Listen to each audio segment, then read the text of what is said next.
고린도후서 4장 10절 11절 우리 함께 읽겠습니다. 우리가 항상 예수의 죽음을 몸에 짊어짐은 예수의 생명이 또한 우리 몸에 나타나게 하려 함이라. 우리 살아있는 자가 항상 예수를 위하여 죽음에 넘겨짐은 예수의 생명이 또한 우리 죽을 육체에 나타나게 하려 함이라. 아멘. 살아계신 하나님의 말씀입니다. 할렐루야. 하나님 아버지와 예수 그리스도로부터 오는 은혜와 평강이 이 시간 여러분 가운데 함께 하시기를 예수님의 이름으로 축원합니다. 아멘. 오늘은 죽을 육체에 나타나는 생명이라는 제목으로 말씀의 은혜를 나누겠습니다. 오늘 부활절 마지막 주일이고요. 이제 부활절이 끝나면, 부활 주간이 끝나면 무슨 절기가 찾아와요? 성령 강림 절기가 찾아옵니다.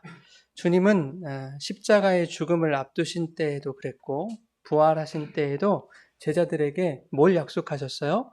내가 보혜사 성령님을 너에게 보내주겠다. 그러니 나 없다고 걱정하지 마.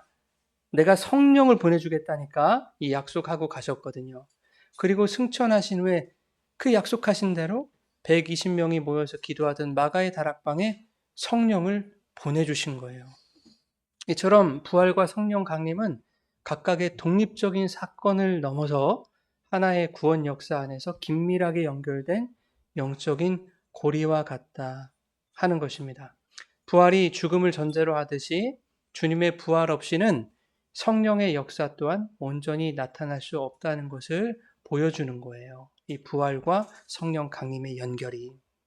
그렇다면 오늘 우리가 부활절 이후에 성령 강림을 지키는 것을 우리는 어떤 의미로 이해하고 받아들여야 될까? 단지 성경의 사건들이 시간의 순서대로 이어졌기 때문에 그렇게 순차적으로 기록됐을 것이다 라고만 이해한다면 그것은 하나님께서 부활과 성령 강림을 통해 교회에게 두신 그 뜻과 그 영적인 의미에 대해서 우리가 발견하지 못했기 때문이 아닐까 생각됩니다.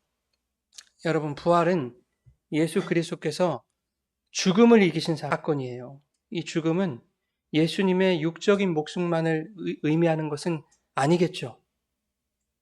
저와 여러분의 죄로 인한 사망적 존재를 말하는 거예요. 그 죽음은. 그 사망을 십자가에서 예수님이 당신의 사망으로 사망시키신 거예요. 이해가 되십니까? 죄라고 하는 그 사망을 예수님이 죽으심으로 사망시키셨다고요. 그래서 그리스도 안에서 우리를 의로운 존재라고 부활시켜 주신 사건이 바로 십자가입니다. 그런가 하면 성령의 강림은 사망 권세를 이기시고 다시 사신 그 주님께서 2000년이 훨씬 지난 지금에도 교회와 성도 가운데 여전히 역사하고 계신다는 것을 나타내시는 사건이에요. 즉 부활과 성령 강림의 연결성은 부활의 승리가 성령을 통해서 오늘날 교회와 성도들에게로 확장되었을 뿐만 아니라 성령이 임한다는 것은 부활신앙으로 살아가는 자들에게서 반드시 나타날 수밖에 없는 영적인 증거라는 것으로 우리가 이해해야 되겠다 하는 것입니다. 성령이 임하니까 방언을 받고 능력이 나타나고 그게 성령 받은 증거고 물론 그 일편이겠습니다만은 그러나 성령이 우리에게 임하시는 가장 강력한 증거는 뭐예요? 우리가 예수님의 부활신앙으로 살아가고 있는 그 자체가 성령이 임하신 증거다 이 말입니다. 우리가 지난 6주 동안 부활에 관련해서 내용들을 다뤘습니다. 제가 부활에 관해서 염두에 두고 설교를 했는데 여러분이 이게 부활에 관한 내용이었어? 알아차리지 못하셨을 것 같아서 오늘 좀 마지막으로 정리를 하려고 합니다. 부활은 죽음을 전제한다고 말씀드렸죠. 예수님이 우리의 죄를 짊어지고 십자가에서 죽으신 것처럼 우리도 세상에 대하여 사망을 선언하는 그 죽음이 전제되어야 하는 겁니다. 우리가 세상에 대하여 죽는다는 것은 다른 말로 뭐라고 했어요? 몇 주 지금 반복했거든요. 자기 부인이라고 했어요. 자기 부인. 세상에 대하여 죽는다라는 것은 나를 부인하겠다라는 거예요. 세상의 돈, 명예, 권력, 인기, 성공 이게 나쁜 게 아니라고 했습니다. 지난주에. 좋은 것들이에요. 우리에게 좋게 활용하라고 주신 것들입니다. 그러나 이런 것들을 우리의 삶의 우선순위에 두는 것은 그것은 죄가 되겠죠. 그것을 우선순위에 두는 나, 그것들을 더 많이 가지고 확보하는 것으로서 자신의 존재 가치를 더 높이 세울 수 있다고 생각하는 그런 나, 그러한 세상 가치들로 자기를 높이기 위해 소위 잘되고 성공하기 위해 교회를 다니고 예수님을 찾는, 부르짖는 그런 나, 그러한 나를 부인하는 것이 자기 부인이다 라는 것을 말씀드렸죠. 예수님이 말씀하신 자기를 부인하고 자기 십자가를 지고 나를 따를 것이니라, 이 말씀은 세상에 대하여 죽었다고 선언하는 그 자기 부인이 곧 자기 십자가를 지는 것이다 라는 의미였습니다. 자기 부인이, 그러니까 나를 부정하는 것이 얼마나 힘들고 고통스러운 것인지, 그것이 십자가를 지는 것과 방불한 것임을 말씀하고 있는 거예요. 그럼에도 불구하고 그러한 자기 부인과 자기 십자가를 지는 죽음이 나타나지 않는다면 그것을 주님을 따르는 것이라고 말할 수 있겠는가? 그렇지 않다라고 성경은 말하고 있는 겁니다. 여기서 주님을 따른다는 건 또 뭐예요, 여러분? 여러분, 주님을 따른다. 내가 교회 다니면 주님을 따르는 겁니까? 누군가 나에게 당신 종교가 뭡니까? 물어봤을 때 저는 예수를 믿습니다. 그러면 주님을 따르는 것입니까? 그렇지 않죠. 주님을 따른다는 건 무엇입니까? 주님이 걸어가신 그 길을 그대로 따라 걷는 것입니다. 그게 주님을 따르는 거 아닙니까? 하늘의 보좌와 영광을 버리신 예수님이 하나님이신 자기 자신을 부인하고 도리어 많은 사람들의 대속물로 주시기 위해 이 땅에 오셨죠. 급기야 십자가에 자기를 매달아 죽으시는 그 고난을 당하셨는데, 그런데 그것으로 끝날 것 같았는데 끝나지 않더라, 그 말입니다. 누가복음 24장에 엠마오로 가는 그 제자들에게 예수님이 말씀하셨듯이 그리스도가 이런 고난을 받고 자기 영광에 들어가야 할 것이 아니냐, 이렇게 말하신 것처럼 정말 십자가 고난을 당하시고 하나님 보좌 우편으로 들어가신 것입니다. 그러니 너희도, 성도들도 자기 영광을 추구하고 세상에서 높아지는 것을 신앙의 가치로 삼는, 소위 예수 잘 믿으면 세상적인 성공과 영광이 주어질 것이라고 여겼던 그러한 나를 버려야 된다, 그러한 자신을 버려야 된다, 부인해야 된다라는 것이고, 그러한 자기 부인이 어렵고 힘들고 때로는 세상 사람들에게 비난을 당하는 고통도 따를 테지만, 개독교들 이런 비난도 따를 테지만, 그것은 로마서 8장 18절 말씀처럼 장차 우리에게 나타날 영광과 좋게 비교할 수 없는 것이다 라는 것을 너희가 좀 알면서 신앙생활 할 수는 없겠는가 라고 하는 것이 사도 바울의 항변입니다. 우리에게 나타날 영광, 그건 무엇입니까? 세상적인 영광을 얻는다는 것은 아니지 않겠습니까? 고난을 받으신 예수님이 부활하심으로 자기 영광의 하나님 보좌 우편에 들어가신 것처럼 이 땅에서 자기 부인과 자기 십자가의 죽음을 날마다 경험해 가는 그 성도에게도 날마다 그 죽음을 이기는 부활의 소망이 찾아온다는 의미 아니겠습니까? 그러면 그 부활의 소망은 뭘까요? 부활하신 주님이 우리를 위해 거처를 예비하러 가셨다던 그 천국이 먼 미래의 일이 아니었구나. 내가 죽으면 들어가는 그 천국만은 아니었구나. 물론 그 천국 이미 우리에게 하나님의 영혼에 완성되어 있지만 그 먼 미래의 일이 아니라 이미 완성되어서 지금 내 삶에도 그 천국이 들어와 있구나 라고 하는 그 확신입니다, 여러분. 그 믿음이죠. 그게 우리 부활의 소망 아닙니까? 그러니 내가 천국을 살아가고 있다고 믿는 자들은 세상에 대하여 나의 죽음을 선포하는 것입니다.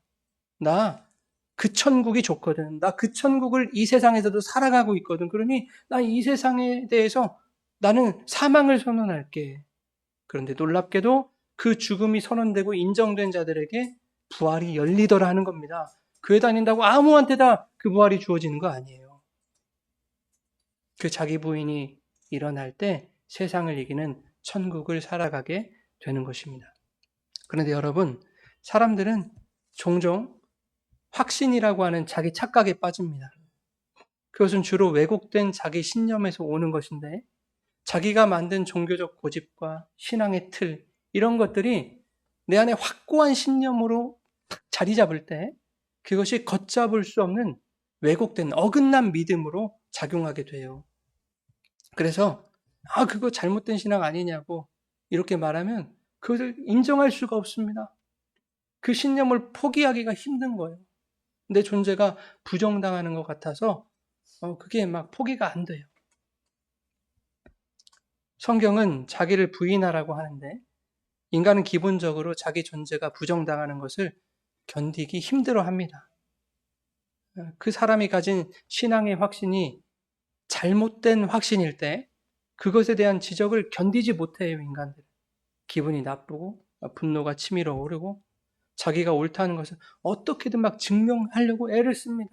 막 큰 소리도 내보고 교회에서 막 싸우기도 하고 다른 사람 무시하고 막 이러는 겁니다, 교회에서. 여러분들 많이 보셨을 거예요, 교회 다니면서. 반대로 그 사람의 신앙적 확신이 옳은 것이라면 그에게서는 매 순간 뭐가 일어날까요? 자기 부인이 일어나는 거예요, 자기 부인. 내가 죽어지고 내 존재가 부정당하는 일들이 그 사람에게서는 어렵지 않게 일어나는 거예요. 왜? 내가 그리스도와 함께 십자가에 못 박혔다고 하니까 그런즉 이제는 내가 산 것이 아니라 내 안에 그리스도께서 사시는 것이다 라고 하니까 나는 죽었구나. 죽은 자가 무슨 말이 있어? 라는 겁니다. 그렇게 내가 지금 이렇게 살아가고 있는 것은 내 안에 계신 주님이 사시는 그 생명에 의한 것이다 라고 하는 그 부활 생명으로 살고 있기 때문에 여러분, 신앙적 확신이 옳은 사람들은요, 날마다 자기 부인이 일어나는 거예요. 그러면 여기서 한 가지 짚어봐야 될 문제가 있습니다. 내 신념이나 내가 생각하는 믿음이 옳은 것인지 아닌지 우리는 어떻게 확신을 할 수 있냐고. 그렇죠? 어떻게 확신할 수 있어요? 옳은지 아닌지? 단순한 거 아닙니까? 여러분의 신념이나 믿음의 중심에 누가 있는지를 보면 금방 알 수 있는 거예요. 인간은 명분과 핑계를 좋아합니다. 그리고 그것에 아주 능숙한 존재가 인간이거든요. 우리가 이런 인간의 존재를 인정한다면 내 신앙적 신념과 믿음의 중심에 누가 있는지 조금은 우리가 솔직하게 볼 수 있지 않을까 그런 생각을 합니다. 하나님의 영광을 위한다라고 하는 그 명분 속에 늘 내가 받을 인정과 칭찬이 들어있지 않습니까? 그러면서 하나님의 영광을 위해 이렇게 말하죠. 이거 공동체를 위해서 어쩔 수 없이 이렇게 했어 라는 그 핑계 속에 늘 내 이익과 내 목적이 들어있죠, 여러분. 우리는 그런 존재라니까요. 나가 빠지지 않아요. 어디서든. 명분과 핑계에 능숙한 그런 우리를 인정하지 않는 신앙적 신념과 확신은 내 영광과 내 목적을 위해서 교묘하게 하나님과 교회를 이용해 먹는 도구에 지나지 않는 것입니다. 그런데 더 무서운 것은 자기 스스로도 그것이 잘못된 것인지 모른다는 거예요. 그렇게 얻은 결과들을 통해서 그의 왜곡된 확신이 더욱 그 속에 단단한 믿음으로 자리 잡아간다는 거예요. 그게 더 무서운 거예요. 그래서 우리에겐 누가 필요합니까? 가이드가 필요한 거예요. 선생이 필요한 것입니다.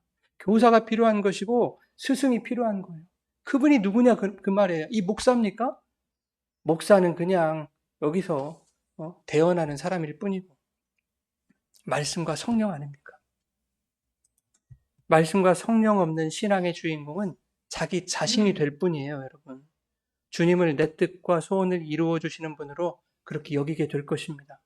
그들의 기도는 도깨비 방망이를 두드리는 것과 다를 바 없을 것입니다. 예수도 신앙도 온통 나를 위한 것이 되고 맙니다.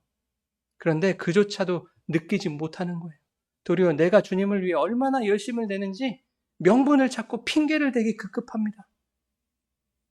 여러분, 엠마오로 가는 두 제자 이야기 몇 주 전에도 우리가 나눴는데 한번 떠올려 보세요. 그들이 예수님께 바라던 바가 있었어요. 그 본문에 보면 뭐라고 하냐면 우리는 이 예수가 이스라엘을 속량할 자라고 바랐노라 이렇게 얘기하죠. 예수님과 동행하면서 그 예수님께 이렇게 얘기를 한 거예요. 로마로부터 이스라엘을 독립시킬 정치적 메시아를 원했던 겁니다. 그렇게 우리가 독립하면 지금보다 먹고 살기 수월해지지 않을까 이런 거겠죠. 그것이 예수님이 십자가에 달려 돌아가시기 전까지 그들이 가졌던 그들의 종교적 신념이자 신앙적 확신이었다는 겁니다. 그런데 그 어긋난 믿음이 그들의 눈을 가려서 부활하신 예수님이 동행하시는데도 그분이 예수인지를 알아보지 못하게 했다는 거예요. 이것이 우리에게 주는 교훈은 뭐였어요? 내가 바라고 내가 원하는 내가 만든 그 예수를 붙들고 의지하는 것은 결코 부활하신 주님을 믿는 신앙이 될 수 없다는 것입니다. 나는 이런 예수를 바랐다. 이스라엘의 속량자로 바랐다. 라고 했던 자들이 부활하셔서 동행하시는 그 예수님을 보지 못했다니까요. 부활의 믿음은 내 뜻과 내 원을 이루어줄 예수를 바라는 그러한 나의 명분과 핑계들이 제거되는 그 자리에 찾아오는 겁니다. 그것이 사라지지 않으면 믿음이라는 것이 진정한 확신이라는 것이 자리 잡을 그런 공간이 없는 것입니다. 예수님이 그 두 사람에게 성경을 자세히 풀어주실 때 그들의 마음이 뜨거워졌다고 기록하고 있습니다. 이것이 바로 성령의 역사이죠. 성령이 말씀으로 그들의 마음을 다루신 것입니다. 그러자 비로소 그분이 예수님이라는 것을 그들이 알아차렸습니다. 그러나 정작 알아차린 그때에는 예수가 그들에게 보이지 아니하더라 라는 것입니다. 더 이상 내가 바라던 그 예수는 내 뜻과 내 욕심대로 만들었던 그 예수는 보이지 않아도 되는 겁니다. 왜? 이미 말씀을 통해 내 안에 보이지 않는 성령이 오셔서 내 마음을 다스리고 계시기 때문에, 뜨겁게 어루만져 주시기 때문에 내가 만들었던 그 우상적인 예수는 이제 볼 필요가 없는 거예요. 여러분, 세상은 왜곡된 가치로 우리의 눈을 가려서 주님을 오해하게 합니다. 내가 바라는 예수를 찾게 합니다. 그러나 성령은 말씀으로 우리의 심령을 뜨겁게 하셔서 나를 지배하던 왜곡된 신념과 확신을 폭로시켜버립니다. 왜곡된 신념과 확신에 가려졌던 영의 눈을 뜨게 하십니다. 무엇이 옳고 그른지 가르치셔서 진리로 인도하십니다. 그래서 부활의 주님을 만나게 하십니다. 그 주님을 알아차리게 하십니다. 성경의 진리와 복음의 의미를 깨닫게 하십니다. 그때 주님은 더 이상 내가 바라던 도깨비 방망이로 보이지 않게 될 것입니다. 모든 상황 속에서 믿음의 눈을 뜨고 부활의 소망을 바라보게 하실 영혼의 인도자 참된 스승이신 성령이 우리 안에 오셨기 때문에 그분은 더 이상 알라딘의 요술램프가 될 수가 없는 것입니다. 나의 왕이 되시고 나의 주인이 되시고 내 삶의 주인공이 되시는 것이죠. 이제는 그 성령께서 주님의 말씀을 붙드는 자들 안에서 예수가 걸어가신 길로 인도하실 것이고 그분의 진리를 가르치셔서 그분의 생명으로만 나아가도록 도우실 것임을 믿고 확신하게 하실 것입니다. 성령이 있는 자들은 내 신념대로 종교 생활하도록 놔두지 않을 것입니다. 여러분, 저와 여러분이 성도라면 성령이 우리 중심에 계셔서 하나님의 선하시고 기뻐하시고 온전하신 뜻이 무엇인지 분별하게 하실 것입니다. 그래서 내 명분과 핑계를 앞세워 내 목적을 이루려는 자기중심적 삶에서 돌이키게 하심으로 자기를 부인하고 자기 십자가 지신 그리스도의 신념을 따라서 살아가게 하실 것입니다. 부활에서 성령 강림으로 이어지는 영적 고리가 이제는 우리의 삶으로 바통이 넘겨져서 성도의 삶은 세상의 논리와 힘의 구조를 따르거나 그 세상의 권세 앞에 무너지는 것이 아니라 어떤 상황 속에서도 부활의 소망 안에서 성령의 인도하심을 따라 살아가며 그렇게 그리스도의 살아계심을 우리의 삶으로 증명하는 존재가 되게 하신 것입니다. 성령은 단순히 우리를 감정적이나 감상적으로 뜨겁게 하시는 분이 아니세요. 왜곡된 종교적 신념에 기름을 붓는 분이 아닙니다. 엄청 뜨거운 분들이 계시잖아요. 열정이 넘치고 뭐 하라고 하면 막 화끈하게 하시고 근데 잘못된 신념을 가지고 종교적 신념을 가지고 열심히 하는 분이 계세요. 성령이 나에게 막 불을 주셨다고 하고 성령은 그런 분에게 불을 주지 않습니다. 잘못된 왜곡된 자기 확신이 그렇게 일하게 하는 것이요. 건강하지 못한데 열정만 넘치고 뜨겁기만 한 신앙인으로 만드셔서 하나님이 얻으실 게 뭐가 있겠습니까? 하나님이 영광 받으실 게 뭐가 있겠어요, 여러분? 갈멜산 대결 한번 생각해 보세요. 자신들의 종교적 신념을 따랐던 850명 그 이방신 선지자들 한번 떠올려 보십시오. 자신들의 뜻대로 응답받기 위해서 그들은 아침부터 낮까지 신을 향해서 소리를 지르고 그래도 안 되니까 뭐 했습니까? 제단 주위에서 미친 듯이 뛰놀면서 광적인 정신 이상적인 그런 제의 행위를 하지 않습니까? 급기야 칼과 창으로 자기 자신을 자해하는 그러는 광기를 보이지 않았습니까? 오늘날 왜곡된 신앙을 가지고 열심을 부리는 성도들과 그게 뭐가 다르다고 할 수 있습니까?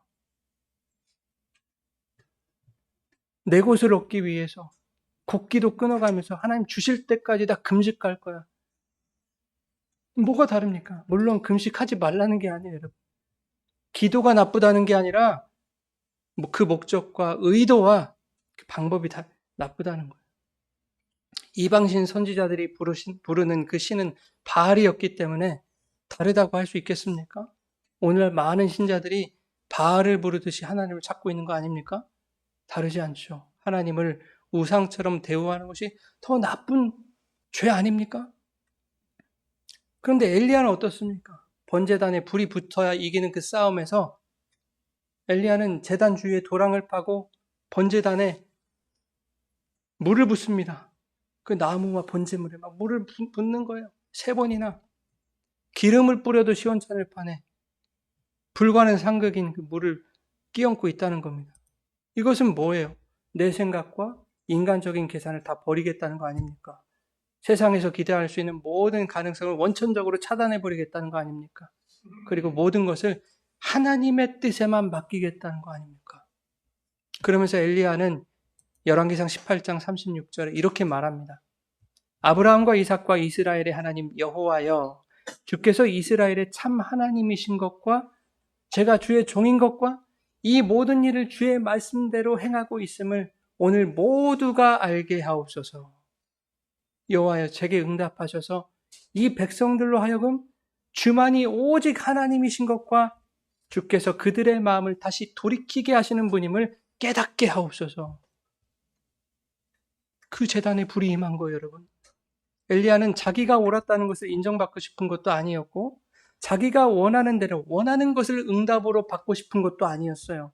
그저 모든 것이 하나님의 말씀대로만 행해져야 한다는 그 신앙의 기본 질서, 그것과 그 질서대로만 일하시는 하나님이 이스라엘의 참된 주님이시라는 그 사실이 모든 이에게 밝히 드러나기를 원했을 뿐입니다. 나아가 백성들이 하나님에 대하여 나의 마음을 친히 돌이키게 하시고 참된 진리를 깨닫게 하시는 분이 바로 하나님이십니다 라는 것을 온전히 알게 되기를 바랬다는 것입니다. 거기에 엘리야 자신의 업적이 있습니까? 개인의 영광을 바라는 게 있습니까? 아무것도 나는 없죠. 자기가 부인된 그 제단에 성령의 불이 임하더라 하는 것입니다. 여러분, 내가 원하는 제단에는 성령이 임하지 않아요. 내 욕심과 내 뜻으로 점철된 신앙에 성령은 요만큼도 동조하실 수 없는 분이에요. 오히려 그러한 신앙을 성령님은 성령의 검으로 공격하십니다. 찔러 죽이려고 하시는 거예요, 우리를. 우리 속에 있는 옛 자아를. 에베소 6장 17절에 성령의 검, 곧 하나님의 말씀이다 그러죠. 그 말씀으로 먼저 나를 찌르시는 것입니다. 나를 죽이시려고. 그래서 그것이 죄임을 깨달아 하나님께로 돌이키게 하시려는 겁니다. 성령이 나를 찌르지 않으면, 말씀으로 내 자아가 죽어지지 않으면 성도에게는 아무런 소망이 없는 거예요, 여러분. 그러니까 여러분, 자꾸만 찔리셔야 돼요. 말씀에 의해서 내 자아가 죽고 날마다 삭제되어 가셔야 돼요. 기분이 나쁘고 또 저 소리야? 할 얘기가 저거밖에 없어? 이렇게 생각이 되시더라도 답답하고 짜증이 나셔도 듣고 또 들으셔야 돼요. 그래도 여러분 변하지 않아요. 바뀌지 않아요. 여러분의 자아가 얼마나 견고한데요. 깨지지 않습니다. 좀처럼. 한 번 두드러 맞고 깨지면 얼마나 좋겠습니까만은 그게 안 된다니까요. 그래서 날마다 맞고 깨지고 무너지고 부서지고. 무엇으로? 말씀으로, 성령으로. 그러니까 짜증이 안 나요? 나죠. 기분이 나쁘죠. 울그락불그락해지죠. 목사는 맨날 저런 소리만 한다고. 불만도 생기죠. 근데 여러분, 제가 포기할까요? 안 할까요? 안 한다니까요, 저는. 여러분, 우리가 믿는 신앙은 내 소원을 성취해주는 도깨비 방망이 아닙니다. 도리어 성령은 내 안에 가짜 확신을 사정없이 깨뜨리시는 불방망이인 거예요. 철저하게 나를 부인시키시고 세상을 동경하는 나를 하나님께로 돌이켜 마침내 우리 안에 오직 예수 그리스도의 생명만 남기시려는 것이 성령님의 목적이라니까요. 그 목적을 가지고 날마다 말씀으로 우리를 찌르시려고 우리를 찾아오시는 거예요. 그렇게 찌르셔야 우리가 궁극적으로 부활의 생명으로 살아갈 수 있기 때문에. 오늘 본문을 다시 한번 보겠습니다. 고린도후서 4장 10절 11절. 이 말씀 얼마나 많이 암송하시는 말씀이에요? 유명한 말씀이죠. 그런데 이 말씀 여러분 잘 이해하십니까? 우리 같이 한번 읽어볼까요? 시작.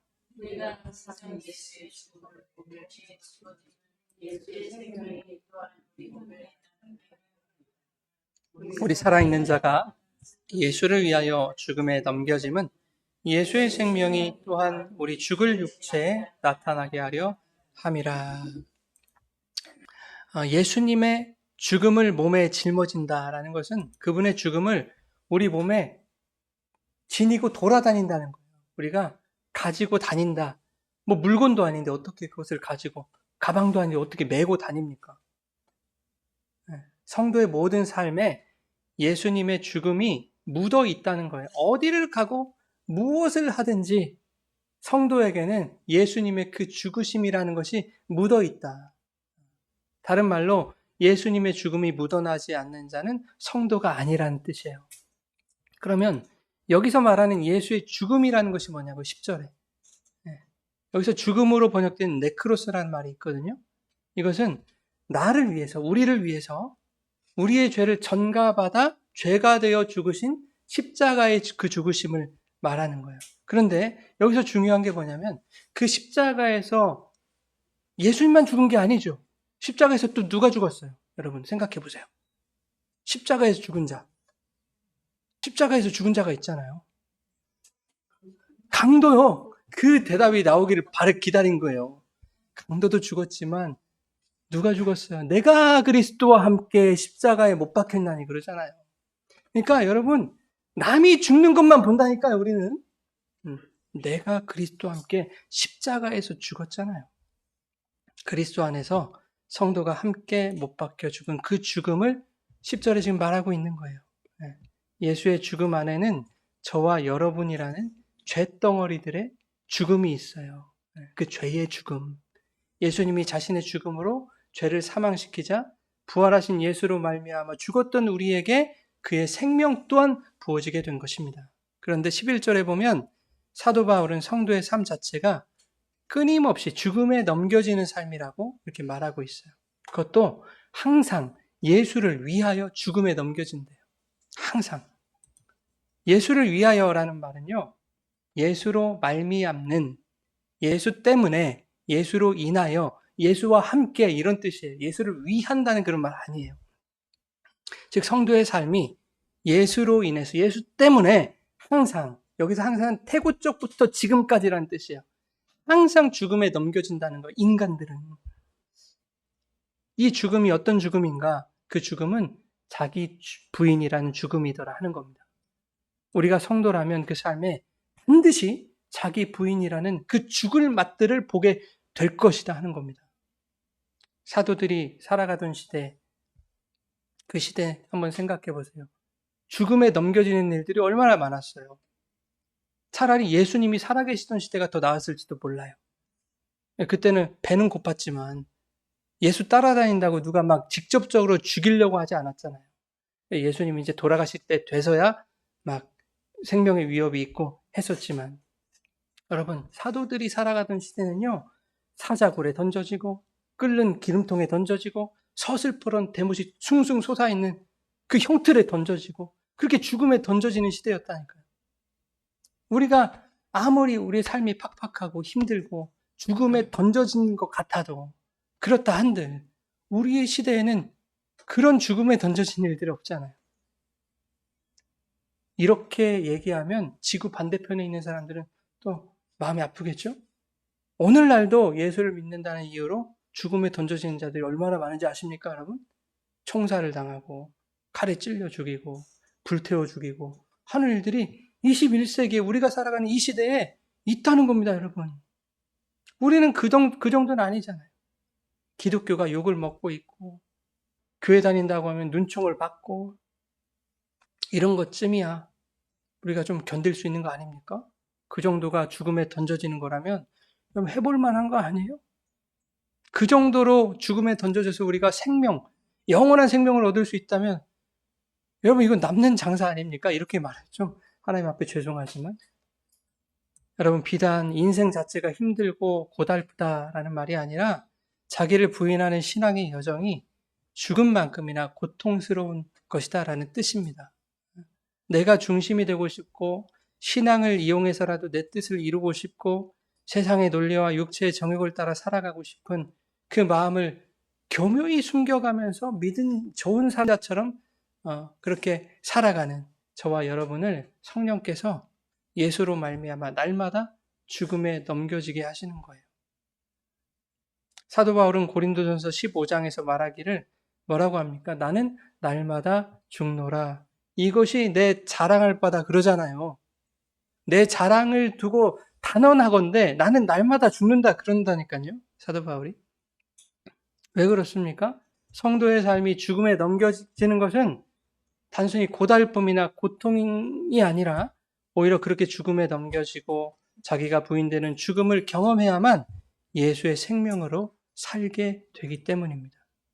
내 욕심과 자존심, 내 명분과 내 고집, 나의 세상적 추구와 내가 중심이 되고 싶은 교만, 왜곡된 신앙과 그릇된 신념들이 죽음에 넘겨져야 그것들이 그리스도와 함께 십자가에서 오늘도 사망 선고를 받는 거예요. 그래서 예수의 생명이 우리 몸에 나타나게 되는 것입니다. 우리 안에 내 영혼을 죽이려는 그 사망을 당해야 살 거 아닙니까, 여러분? 여러분, 성령은 우리를 진리로 인도하실 것입니다. 그러기 위해서 우리가 날마다 죽음에 넘겨지게 하실 것입니다. 자기를 부인하고 낮아지는 자리가 너무 아프고 내 존재가 산산조각 나는 그런 순간이 우리의 삶에 많이 찾아올 거예요, 여러분. 이것도 내가 포기해야 돼. 이것도 내가 져줘야 돼. 하면서 이건 나볼 그냥 접시물에 코 박고 죽으라는 건데 이런 상황도 찾아올지 몰라요, 여러분. 그러나 이 모든 것은 우리에 대한 하나님의 징계가 아니라 하나님의 자녀들이 성령 안에서 길을 찾아 마침내 예수 그리스도의 생명과 부활의 소망으로 살아가게 하시려는 하나님의 사랑일 줄 믿으시기 바랍니다. 우리 가운데 임하신 보혜사 성령께서 우리를 끝까지 붙드시고 진리 가운데로 인도하셔서 날마다 죽음에 던져진 듯한 성도의 인생 속에서도 생명의 능력이 나타나게 하실 거예요. 내 삶이 왜 이러냐, 답답하다, 왜 이렇게 힘없냐, 나는. 다른 사람들은 예수 믿고 막 다 잘 되는 것 같고 능력 있는 것 같고 그런데 나만 왜 이렇게 비실비실하냐 하는 그 사람에게서도 생명의 능력이 나타나게 하실 것이라니까요. 문제는 뭐야? 믿지 못하는 내가 문제인 거예요, 여러분. 그것이 나에게 느껴지지 않고 경험되지 않는 것은 뭐 때문에 그렇다? 내가 자기 부인이 안 되기 때문이다. 날마다 나를 찾아와서 찌르고 계시는데 그걸 거부하고 방패로 막으려고 하고 그렇기 때문에 아직 그 감격을 내가 누리지 못하는 것 뿐입니다. 여러분, 우리가 세상에서 길을 쓰고 올라가려고 하는 그 꼭대기에 주님 계실까요? 안 계실까요? 주님 거기 계시지 않습니다. 왜? 주님은 그 높은 하늘의 영광을 버리시고 가장 낮고 천한 이 땅에 내려오셨기 때문에 내가 깨어지고 내가 죽어지고 내가 낮아지는 바로 그 낮은 곳에 주님은 거기에 계시죠. 이미 주님은 그 낮은 곳에 우리가 감당할 수 없는 은혜를 들고 기다리실 것입니다. 그러니까 자꾸만 여러분도 낮아지셔야 돼요. 높아지려고 하지 마시고 내가 한마디라도 거들어서 이겨먹으려고 하지 마시고 항상 낮은 자리, 낮은 마음으로 겸손하게 그렇게 신앙생활 하실 때 그 낮은 자리에서 우리를 기다리시고 말할 수 없는 은혜로 여러분들을 덮으실 그 주님이 거기 계실 겁니다. 그러므로 내 욕망을 채우려던 죄된 본성을 성령의 검으로 날마다 못 박아 죽이고 그렇게 죽어진 우리의 몸에 예수의 죽음을 기꺼이 짊어질 때 비로소 연약한 우리의 삶 속에도 부활의 능력과 소망이 나타나게 될 것입니다. 마지막으로 바라기는 더 이상 내가 만든, 여러분이 만든 그런 예수를 붙들지 마시고 내 뜻을 이루어줄 도깨비 방망이를 구하는 그런 신앙이 되지 않으시기를 바랍니다.